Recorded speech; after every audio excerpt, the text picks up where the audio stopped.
Salam Indonesia. Anda menyaksikan berita terkini bersama saya Santi Maharani.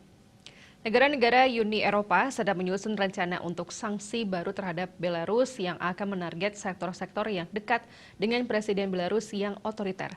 Uni Eropa hendak membalas tindakan Presiden Lukashenko yang memerintahkan pesawat penumpang komersial mendarat dan menangkap seorang jurnalis pembangkang yang jadi penumpangnya.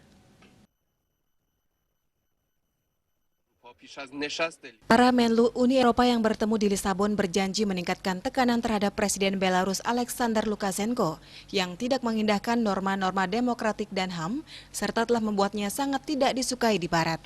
Saat Uni Eropa sedang mencari jalan keluar dalam konferensi pers di Polandia, ibu dari jurnalis yang ditahan Raman Pratasevich memohon bantuan masyarakat internasional agar mengusahakan pembebasan putranya.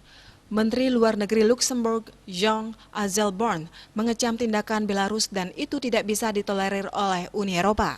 Rencana terakhir untuk sanksi adalah menyasar industri potasium Belarus.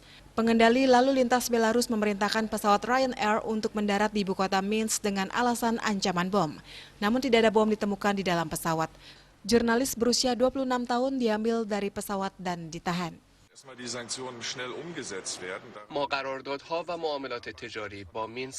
Para pemimpin Uni Eropa mengecam langkah tersebut sebagai pembajakan yang disponsor negara. Sementara Lukashenko membela tindakannya dan menuduh Barat hendak mencekik negaranya dengan sanksi-sanksi. Uni Eropa sudah menyarankan maskapai penerbangan agar menghindari wilayah udara negara ex-Uni Soviet tersebut dan melarang maskapai penerbangan Belarus mendarat di bandara Uni Eropa atau terbang di wilayah udara Uni Eropa. Untuk mencegah penyebaran COVID-19, ingat pesan ibu selalu terapkan 3M, wajib memakai masker, wajib mencuci tangan, dan wajib menjaga jarak serta menghindari kerumunan. Dengan penerapan perilaku 3M, Indonesia segera terbebas virus corona menuju Indonesia maju. Tetaplah bersama Bali TV, salam Indonesia.